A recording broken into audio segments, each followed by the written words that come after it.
نحمده ونصلي ونسلم على رسوله الكريم أما بعد فأعوذ بالله من الشيطان الرجيم بسم الله الرحمن الرحيم يا أيها الذين آمنوا اتقوا الله وكونوا مع الصادقين آمنت بالله صدق الله العظيم وبلغنا رسوله النبي الأمين الكريم ونحن على ذلك لمن الشاهدين والشاكرين والحمد لله رب العالمين. برشيد پڑھیں اللهم صل على سيدنا وشفيعنا وحبيبنا ونبينا ومولانا محمد معدن الجود والكرم وعلى آله وأصحابه وبارك وسلم صلاة وسلاما عليك يا رسول الله صلاة وسلاما عليك يا حبيب الله صلى الله تعالى عليه وسلم.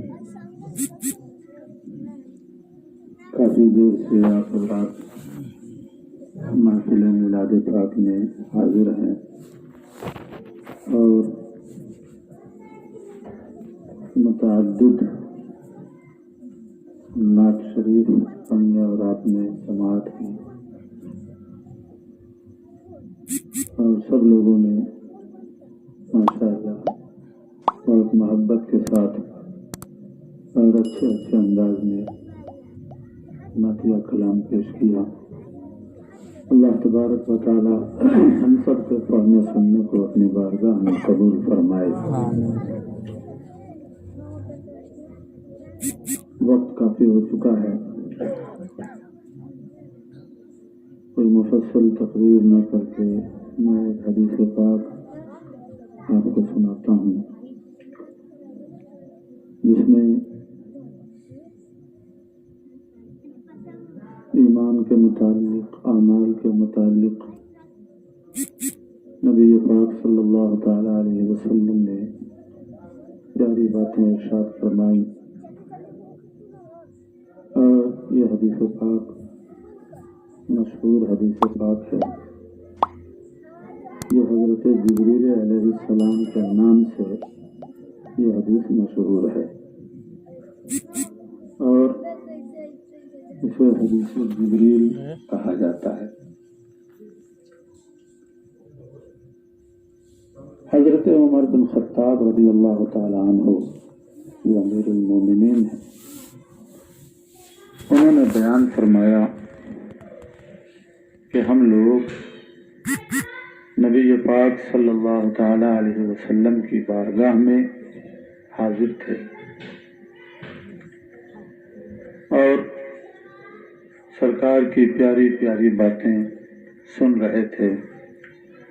صحابہ کرام کا مزاج یہ تھا کہ وہ نبی پاک صلی اللہ تعالی علیہ وسلم کی بارگاہ میں حاضر ہوتے اور نہایت ادب کے ساتھ اور شوق و ذوق کے ساتھ حضور کی باتیں سنتے.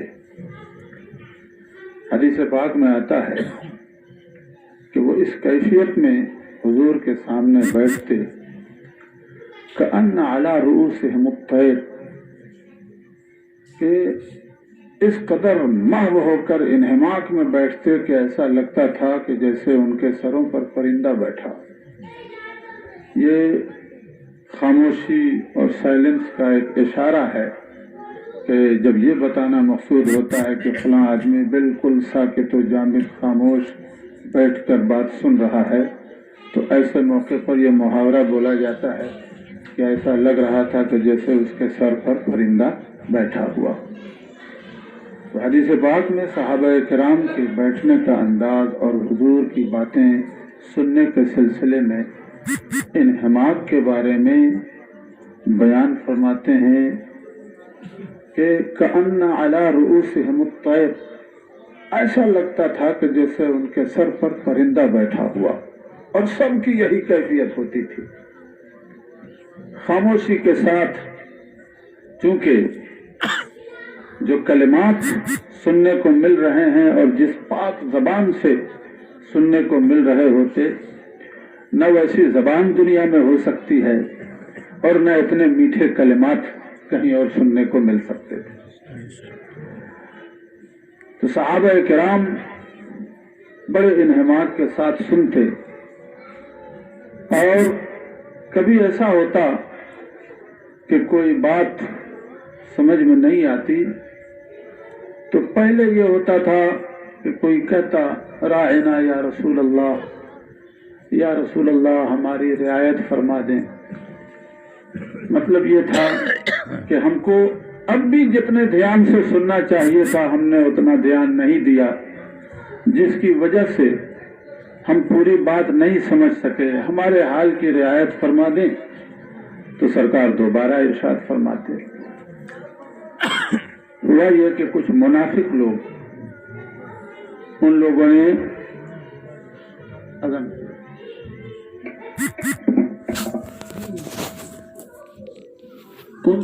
صحابہ نے جب سرکار کے سامنے یہ اپنی عرض رکھی تو کچھ منافقوں نے دیکھا کہ موقع اچھا ہے۔ منافقوں کا طریقہ یہ تھا کہ کوئی بھی موقع ملتا حضور کی شان گھٹانے کا اور کچھ انسلٹ کرنے کا تو وہ اپنے من کی بھڑاس نکالنے کی کوشش کرتے۔ کبھی کبھی ایسا ہوتا ہے کہ آدمی چاہتا ہے کہ ہم اپنے من کی بھڑاس نکال لیں اور کوئی سمجھے بھی نہیں، تو اس انداز سے ان لوگوں نے بھی راعنا کہنا شروع کیا۔ اب وہ کھینچ کر کے کہتے راعینا۔ راعینا کا معنی ہوتا میرا چرواہا۔ تو بعض صحابہ نے اس کو بانپ لیا، انہوں نے ٹوکا کہ تم ایسا کیوں بولتے ہو؟ تو کہتے کہ آپ بھی تو بولتے ہیں، ہماری ایسی کوئی نیت نہیں ہے۔ نبی پاک صلی اللہ تعالی علیہ وسلم تک بات پہنچی، اللہ تبارک و تعالیٰ نے فوراً قرآن کی آیت نازل فرمائی، اور اس آیت میں منافقوں کو مخاطب بھی نہیں کیا، بلکہ اللہ تبارک و تعالیٰ نے مومنوں سے فرمایا یا ایھا الذین آمنوا لا تقولوا راعنا، اے ایمان والو اب تم راعنا نہیں کہنا، راعنا مت کہنا، وقولوا انظرنا، اب یہ لفظ چھوڑ دو اور راعنا کی جگہ پر انظرنا کہو۔ انظرنا کا معنی ہوا یا رسول اللہ ہمارے حال پر نظر فرمائیے۔ تو فرمایا کہ لا تقولوا راعنا وقولوا انظرنا واسمعوا، اور دھیان لگا کر کے سنو، لیکن اگر کہنے کی نوبت آئے تو اب سے راعنا مت کہنا۔ کوئی مسلمان تو بری نیت سے نہیں چاہتا، صحابہ کرام تھے، ان سے بڑھ کر کے ادب کرنے والا کون ہو سکتا ہے؟ لیکن اللہ تبارک و تعالیٰ نے ان کو منع فرما دیا اور یہ مزاج دیا کہ نبی کی بارگاہ میں بولو تو الفاظ کا ایسا انتخاب کرو کہ کوئی بدبخت چاہے بھی تو اپنے من کی بھڑاس نہ نکال سکے۔ نبی کی بارگاہ میں جب بولو تو الفاظ چن چن کر کے بولو جس میں کوئی بھی پہلو ایسا نہ ہو جس پہلو سے کوئی بدبخت اپنے من کی بھڑاس نکالنا چاہے اور غلط معنی میں استعمال کرنا چاہے۔ اور فرمایا ولی کافرین عذاب علیم، ان کافروں کے لیے تو دردناک عذاب ہے۔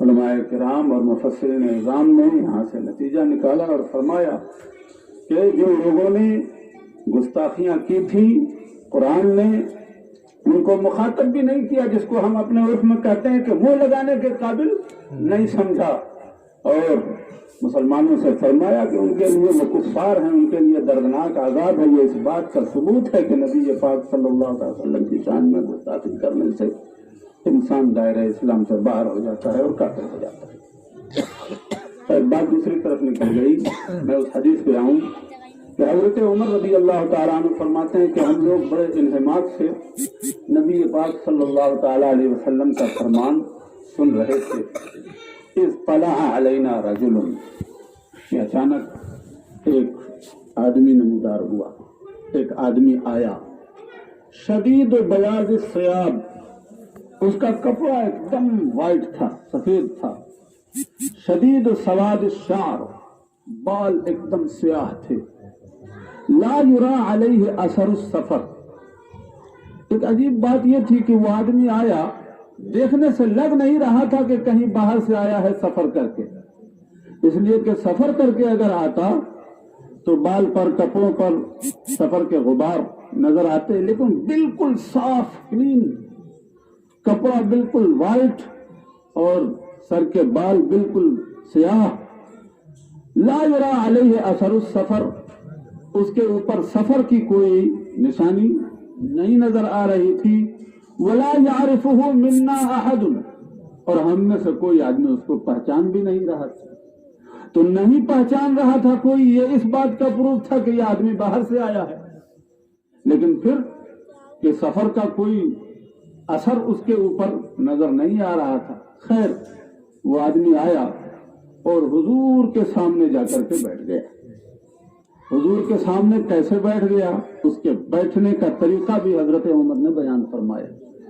فرماتے ہیں فَأَسْنَدَ رُكْبَتَيْهِ إِلَى رُكْبَتَيْهِ وَوَضَعَ كَفَّيْهِ عَلَى فَخِذَيْهِ، تو جس طرح نماز میں بیٹھتے ہیں اس طرح سے اپنے دونوں گھٹنوں کو حضور کے سامنے بچھا کر کے بیٹھ گیا، وَوَضَعَ كَفَّيْهِ عَلَى فَخِذَيْهِ، اور اپنے دونوں ہاتھ اپنے زانوں پر رکھ لیے۔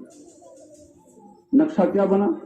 جس طرح نماز میں ہم بیٹھتے ہیں اس طرح سے وہ بیٹھ گیا، اور بیٹھ کر کے اس نے کچھ سوال کیا۔ اس مقام پر ایک بات سمجھ لینی چاہیے۔ بسا اوقات آدمی یہ سوچتا ہے کہ ایسے کریں گے تو یہ تو نماز کا اسٹائل ہے۔ جیسے ہم دیکھتے ہیں کچھ لوگ قبرستان میں فاتحہ پڑھنے جاتے ہیں تو ہاتھ باندھنے میں ان کو ڈر لگتا ہے کہ نہیں ہاتھ باندھ لیں گے تو فاتحہ کی جگہ نماز ہو جائے گا، اور وہ ہاتھ چھوڑ کر کے اس طرح سے نماز پڑھتے ہیں، اس طرح سے فاتحہ پڑھتے ہیں۔ یہ ایک بھرم ہے، ایک دھوکہ ہے۔ اگر اس طرح سے چلیں تو سوچنا چاہیے کہ ہاتھ چھوڑ کر کے بھی تو کھڑا ہونا نماز کا طریقہ ہے کہ نہیں؟ نماز میں ہاتھ چھوڑ کر کے آدمی کھڑا نہیں ہوتا ہے۔ جس طرح سے نماز میں بیٹھا جاتا ہے اس طرح سے وہ آنے والا شخص نبی پاک صلی اللہ علیہ وسلم کے سامنے بیٹھا، اور حضور نے نہیں کہا کہ یہ کیا کر رہا ہے، یہ تو نماز کا طریقہ ہے۔ نہیں، خالی بیٹھ جانا نماز نہیں ہے، خالی ہاتھ باندھ لینا نماز نہیں ہے۔ انما الاعمال بالنیات، عمل کا دار و مدار نیت پر ہوتا ہے۔ اس بات کو سمجھ لینا چاہیے کہ فاتحہ پڑھنے کے لیے قبر کے پاس گئے تو ہاتھ باندھ لینے سے وہ نماز نہیں ہو جائے، وہ فاتحہ ہے۔ اس لیے اس سے انسان کو گھبرانا نہیں چاہیے۔ اللہ تبارک و تعالیٰ سمجھنے کی توفیق عطا فرمائے۔ تو حضرت عمر فرماتے ہیں کہ وہ بیٹھ گیا اور اس کے بعد اس نے سوال کیا یا محمد اخبرنا عن الاسلام، یا رسول اللہ صلی اللہ تعالی علیہ وسلم ہمیں اسلام کے بارے میں بتائیے کہ اسلام کیا ہے۔ نبی پاک صلی اللہ تعالی علیہ وسلم نے کلمہ، نماز، روزہ، حج اور زکوٰۃ کے بارے میں بتایا۔ جب نبی پاک صلی اللہ تعالی علیہ وسلم نے یہ بتایا تو حضرت عمر فرماتے ہیں کہ اس شخص نے کہا صدقت، بالکل صحیح کہہ رہے ہیں آپ۔ تو حضرت عمر فرماتے ہیں فعجبنا لہ یسألہ ویصدقہ، ہم لوگوں کو حیرت ہوئی کہ یہ پوچھتا بھی ہے اور تصدیق بھی کرتا ہے۔ پوچھنے سے تو لگ رہا ہے کہ اس کو معلوم نہیں ہے، لیکن جب یہ کہہ رہا ہے کہ آپ صحیح کہہ رہے ہیں تو اس سے لگتا ہے کہ اس کو سب پہلے ہی سے معلوم ہے۔ حضرت عمر فرماتے ہیں کہ مجھے حیرت ہوئی لیکن میں خاموش رہا۔ پھر اس نے سوال کیا اخبرنا عن الایمان، کہ ایمان کیا ہے یہ بتائیں۔ تو نبی پاک صلی اللہ تعالی علیہ وسلم نے ایمان کی بات بتائی اور فرمایا ان تؤمن باللہ وحدہ وان محمدا صلی اللہ تعالی علیہ وسلم عبدہ ورسولہ وان تؤمن باللہ وملائکتہ وکتبہ ورسلہ والیوم الآخر والقدر خیرہ وشرہ۔ ایمان کی یہ باتیں حضور نے بتائیں کہ اللہ کو مانو، اللہ کے رسول کو مانو، اللہ کی کتاب کو مانو، فرشتوں پر ایمان رکھو، مرنے کے بعد دوبارہ زندہ ہونا ہے اس پر ایمان رکھو، قیامت میں حساب و کتاب دینا ہے اس پر ایمان رکھو، تقدیر پر ایمان رکھو۔ یہ ساری باتیں نبی پاک صلی اللہ تعالی علیہ وسلم نے بیان فرمائی۔ تو پھر اس نے کہا صدقت، آپ صحیح کہہ رہے ہیں۔ حضرت عمر رضی اللہ تعالیٰ عنہ فرماتے ہیں کہ مجھے حیرت ہوتی کہ یہ پوچھتا بھی ہے اور پھر کہتا ہے کہ آپ صحیح کہہ رہے ہیں۔ تو پوچھنے سے لگتا ہے کہ اس کو معلوم نہیں ہے، اور پھر جب یہ تصدیق کرتا ہے تو لگتا ہے کہ اس کو سب پہلے سے معلوم ہے۔ پھر اس نے پوچھا اخبرنا عن الاحسان، اخلاص کیا ہے، احسان کیا ہے، عمل میں خلوص کس کو کہتے ہیں، اخلاص کا مطلب کیا ہے، یہ ہمیں بتائیں۔ نبی پاک صلی اللہ تعالی علیہ وسلم نے ارشاد فرمایا ان تعبد اللہ کأنک تراہ فإن لم تکن تراہ فإنہ یراک۔ خلوص یہ ہے کہ تم اللہ کی بندگی کرو تو اس فیلنگ کے ساتھ رہو کہ گویا تم خدا کا جلوہ دیکھ رہے۔ جب خدا کی بندگی کرو، عبادت کرو، نماز کے لیے کھڑے ہو مثلاً، تو تمہارا احساس ایسا ہونا چاہیے کہ گویا تم خدا کو دیکھ رہے ہو، خدا کا جلوہ دیکھ رہے ہو۔ اب یہ پوزیشن وہ ہے کہ ہر آدمی اس پوزیشن کو نہیں پا سکتا، تو سرکار نے دوسری بات بھی ارشاد فرمائی فَإِن لَمْ تَكُنْ تَرَاهُ فَإِنَّهُ يَرَاكَ۔ اگر اس مقام کو نہیں پا سکتے تو یہ فیلنگ ضرور ہونی چاہیے کہ خدا تم کو دیکھ رہا ہے۔ یا تو اس منزل پہ آؤ کہ تم خدا کا جلوہ دیکھ رہے ہو، نہیں تو اتنا ضرور ہو کہ خدا تم کو دیکھ رہا ہے۔ اب اس تصور کے ساتھ عبادت کا تصور کریں کہ انسان جب بارگاہ الہی میں کھڑا ہو اور اس فیلنگ میں ہو کہ میرا پروردگار مجھے دیکھ رہا ہے، تو اس وقت جو عبادت میں لذت اور عبادت میں جو خلوص کا احساس ہوگا اس کو کیا بیان کر سکتا ہے۔ سرکار نے فرمایا کہ خدا کا بندہ بن کر کے رہو، اور یہ صرف نماز کی بات نہیں ہے، زندگی کی ہر سانس میں انسان اللہ کا بندہ ہے، تو زندگی کی ہر سانس میں اس کو یہ یاد رکھنا چاہیے کہ میرا پروردگار مجھے دیکھ رہا ہے۔ اس کے جواب میں بھی انہوں نے کہا صدقت، آپ صحیح کہہ رہے ہیں۔ ظاہر سی بات ہے، ہمیں بھی لگ رہا ہے پوچھنے سے تو لگتا ہے کہ ان کو معلوم نہیں تھا، لیکن جب کہتے ہیں کہ صحیح کہہ رہے ہیں تو اس سے لگتا ہے کہ پہلے ہی سے معلوم تھا۔ پھر چوتھا سوال اس نے کیا اخبرنا عن الساعہ، قیامت کب آئے گی اس کے بارے میں بتائیے۔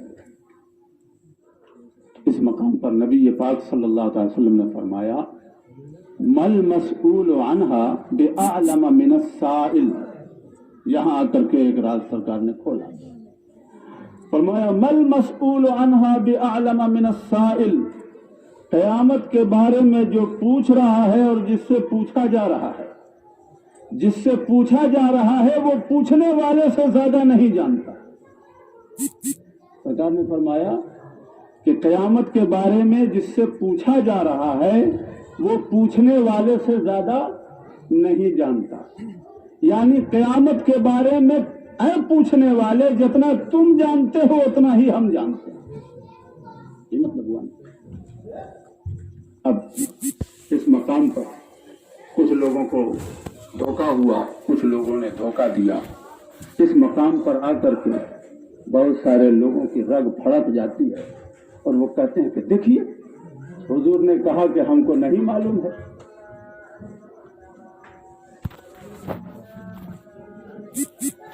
حدیث کے اس ٹکڑے پر پہنچ کر کے شیطان ایسا بغلاتا ہے کہ آدمی شیطان ہو جاتا ہے اور اس کی بولی بولنے لگتا ہے، اور بڑے بڑے مولوی لوگ اس کا مطلب یہ سمجھاتے ہیں کہ دیکھو حضور نے کہا کہ جیسے تم کو نہیں معلوم ہے ویسے ہم کو بھی نہیں معلوم، ہم تم سے زیادہ نہیں جانتے۔